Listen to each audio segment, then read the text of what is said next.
మా అమ్మాయి పుట్టినప్పుడు తిరుపతిలో నిలువెత్తు బంగారం ఇచ్చాను. ఇప్పుడు ఆ బంగారు బొమ్మనే మీకు ఇవ్వబోతున్నాను. ఈ ఆస్తంతా తనకే.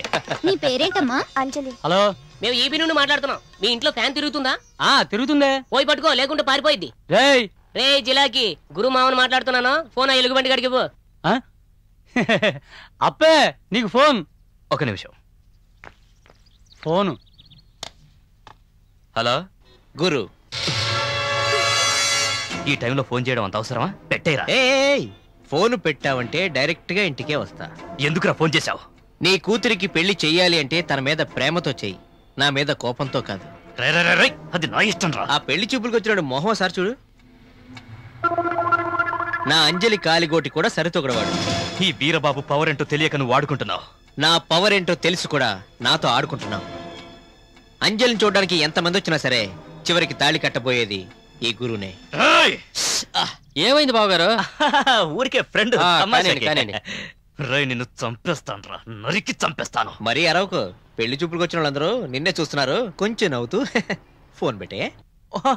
Okay, evening కలుద్దామా? రే మొద్దు, ఏ ఫోన్ ఎప్పుడు ఇవ్వాలో కూడా తెలీదా? ఇన్కమింగ్ ఫ్రీయే కదా, ఎందుకంత ఇదవుతున్నాడు? మే నెలలో కాలేజీకి సెలవులు, అప్పుడు ముహూర్తం పెట్టారేనండి. రండి ఫోన్ చేద్దాం. ఫోన్ పెట్టరా. ఎవర్రా ఫోను? అదెందుకు అడుగుతావు?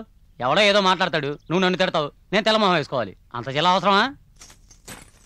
అంజలి, నీకు పెళ్లి ఇష్టమేనా? లేదు. మరైతే ఎందుకంత సంతోషంగా కూర్చున్నావు? ఇది జరిగే పెళ్లి కాదమ్మా. అంత నమ్మకంగా ఎలా అంటున్నావు? నా గురువు ఉన్నాడుగా.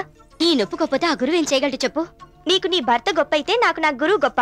అతను అనుకున్నది తప్పక సాధిస్తాడు. సరే నువ్వు వెళ్ళు, నేను స్నానం చేయాలి. అయితే ఇందాక స్నానం చేసి రాలేదా?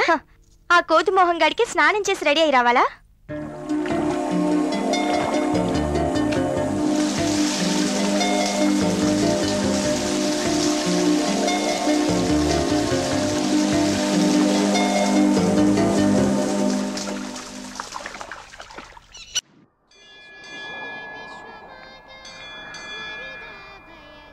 అప్పు,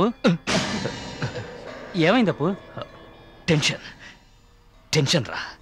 ధ్యానం చేసినా తగ్గట్లేదు, భయపెడుతున్నాడు. ఆ కుర్రేదవకు నేను భయపడాల్సి వచ్చింది. కాలేజీకి హాలిడేస్ ఇస్తే ప్లాన్ చేసి వాడిని